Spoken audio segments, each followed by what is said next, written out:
చేయనిస్తే జోలాలి పాడే బిడ్డ ఎన్ని నాళ్ళ పుణ్యమో ఈ వరం దొరికెనే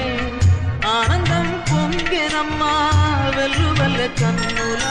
దేవి మహాదేవి ఏ సేవ చేయగలని పాదం నీ పాదం సర్వదోషాలు తొలగించునే చల్లని మల్లెలతో ఊయల కట్ట మాత చల్లగా